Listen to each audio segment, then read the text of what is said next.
Hey guys, this is Camfrey15 and I'm back at it with another video for you guys, and this is another Pokemon Journeys review for you guys. So we're here to talk about Pokemon Journeys episode 28 where not Ash, Go catches Sobble. So most people thought Ash would catch Sobble, but no, because of what happened last week, it was kind of a done deal if you didn't see it like legit coming that Go was going to be catching Sobble, because typically they never have a back to back, catch thing for certain main characters when it comes to catching these Pokemon. Um, so yeah, let's get into this. Now, the episode starts off with Ash and Go still in the Galar region, and essentially Sobble is actually looking at Ash and the others eating, I guess breakfast or some food or something like that. And then and Sobble just turns invisible and he kind of just starts eating, you know, everybody else's food, which is hilarious and stuff like that. Um, then all of a sudden, they're starting to see that the food's being taken away, and then Sobble actually turns, you know, he goes from being invisible, and they see him. Sobble's kind of getting a little bit timid and scared, and he just starts crying with these little particles that go out to Ash and Go, and everyone there just starts crying, which was freaking hilarious. So yeah, so it runs away, and then Ash and Go, they're looking around to see if they can try to find, Sobble and catch it. Nurse Joy actually shows up, and she's like, "Oh yeah, Sobble, they like to hang out in like where places where people like to live, but they just like to stay hidden." So they turn around, they see this fountain, and Nurse Joy's like, "It would be the ideal place where one could possibly be." Go actually says like, "Come on, Sobble, I know I scared you, but honest, I like your ability," and stuff like that. And Go's just kind of, I guess you can say, pleading with Sobble, but Sobble's actually there in the fountain. I'm just looking at him. And Ash is like, well, he probably ran off somewhere else or something like that. So what I actually found hilarious, which is probably honest to goodness my favorite Go catch in this entire series, which actually is amazing to say that this is my favorite Go catch out of all the catches he's had in this series in Pokemon Journeys. He essentially just is like, well, shoot, darn it, I really wanted to catch him, and he kind of just throws his Pokeball at the fountain, and then and then the Pokeball actually hits Sobble, and he actually catches the Sobble, and the Rotom's like, "You have caught Sobble," and goes like, "Wait, what? I caught him? He was there the entire time?" I found that freaking hilarious. That was my favorite. That was my favorite, Go catch of the series. Honestly, if you ask me, this is probably one of my favorite Go episodes, or Go based episodes. So yeah. So then all of a sudden, Riluyu was actually digging in this flower bed for some stupid reason. And we actually run into a Silcobra, the second evolution of uh, crap, I forgot. It's no, yeah, it's the first evolution.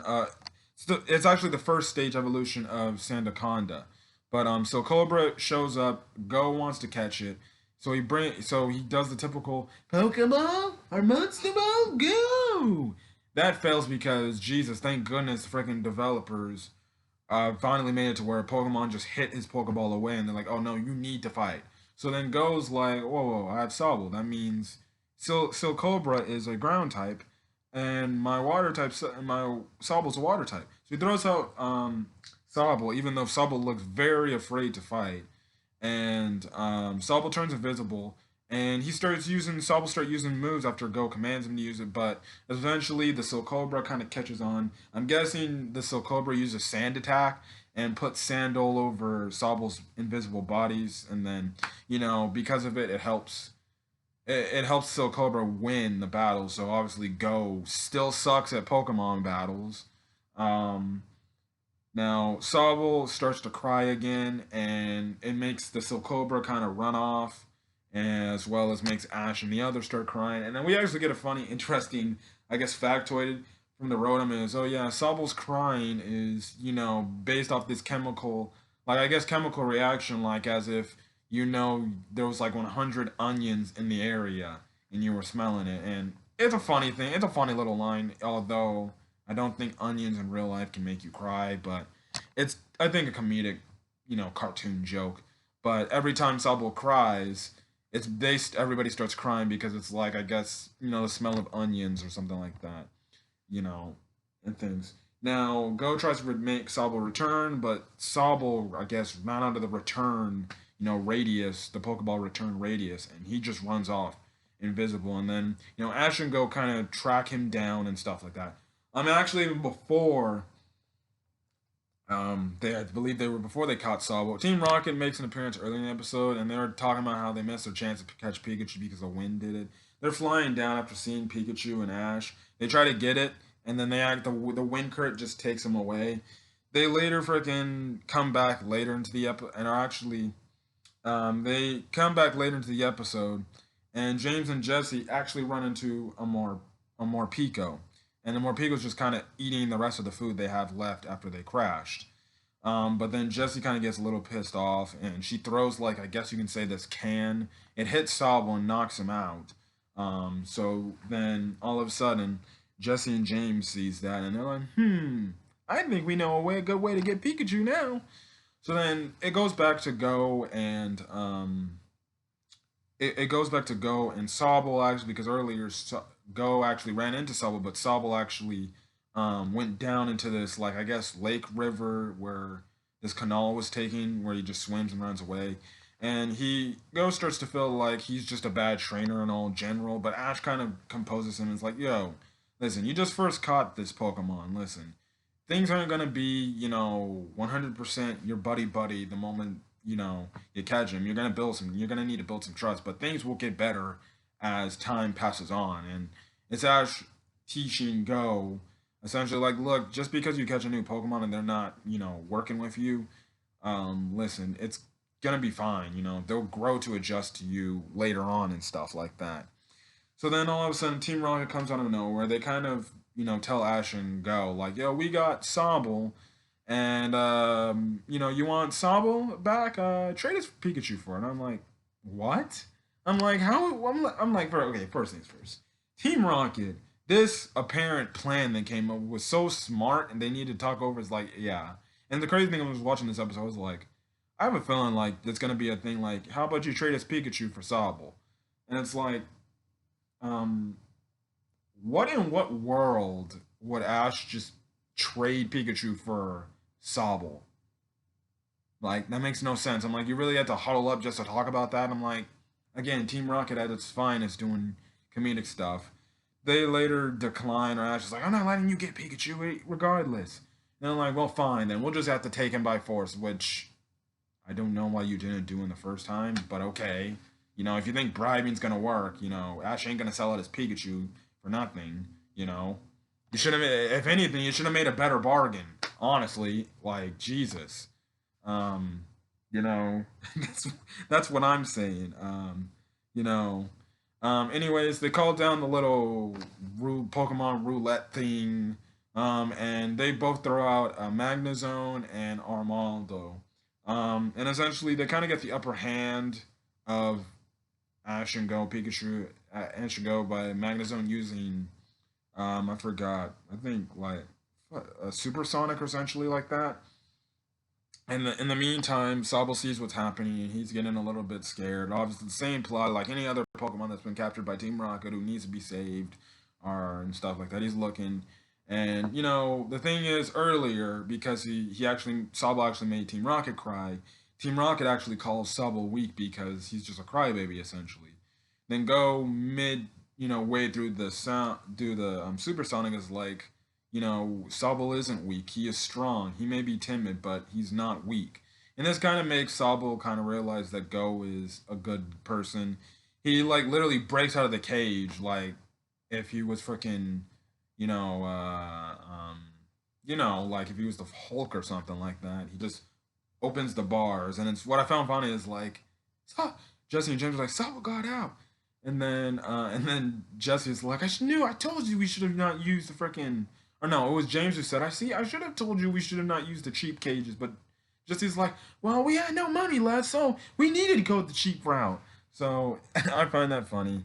It looks like Salva's gonna go back to Go. but then Armando kind of steps on it, makes Sobble cry. But so Ash and Go do not get affected by it. They actually start wearing goggles, and they manage to beat Team Rocket and get them out of there. And Go talks to Sobble, and essentially he's like, "Listen, I'm sorry for making you forced to battle the Silk Cobra. I'm not gonna do that again. So let's work together and be partners, because you're not weak. You're really cool and stuff like that." And then that's where it kind of ends off. The last bit of the few seconds was Team Rocket after they blasted off. They actually run into the same Morpeko they saw earlier in the episode, and Morpeko kind of just sits down as, from what Meowth translate, Morpeko says like, "Give me food, I'm hungry."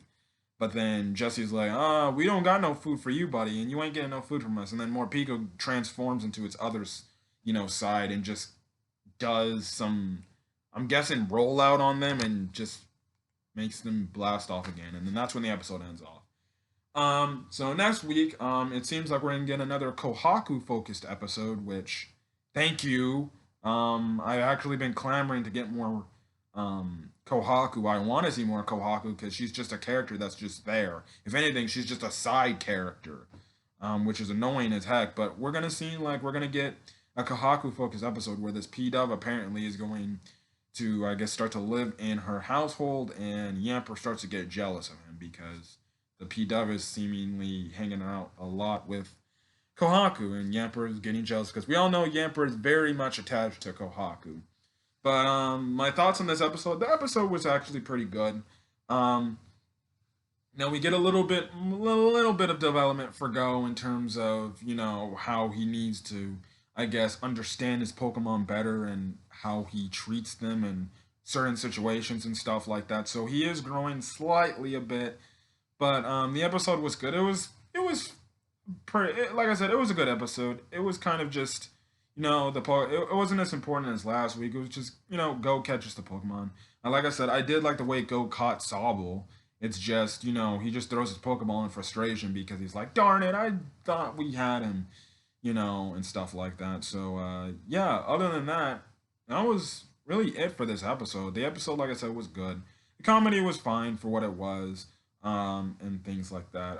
Sobble, I don't anticipate will do battling. So far, the only Pokemon on Go's team that are like battle heavy Pokemon are his Scyther and his um, Rab, um, Rab, Rabifoot or whatever. So, um, yeah, that's really it. So, that's all I can say for this episode. I'm actually looking forward to next week's episode. Next week's episode looks to be funny. If anything, next week's episode looks like to be, I guess you could say, honestly, but what I'm trying to say is it looks like next week's actually looking like it's going to be like that one episode earlier in Pokemon Journeys with the Piplup and the Krogunk. Now we're going to have to see how the Pidove acts. If the Pidove acts like the Krogunk did, I'm going to honestly probably criticize the episode next week and be like, this is exactly the episode, I think in episode 8 or whatever. Yeah, I think it was episode 8 or 9. And if the Pidove actually is like, I want Kohaku on myself, I'm like, it's exactly the same exact premise of episode 8 or 9. But the difference is it's Kohaku instead of the girl in Sinnoh with the Piplup. So, yeah, we'll see next week. We'll see. If it does go that route, I will criticize the episode because it's just the same exact episode from like a few months ago, only with different characters switched out. That's really it. But like I said, this week was good. This week was fine for what it was. Next week seems to be, I guess you can say, an enjoyable episode. But yeah, other than that, that's all I gotta say for this episode. So if you like the video, leave a like. Put in the comment section your thoughts on this episode, as well as hit that subscribe button to get more Pokemon Journeys content. So till then, guys, I'm gonna get out of here. Catch you guys on the next video. Peace.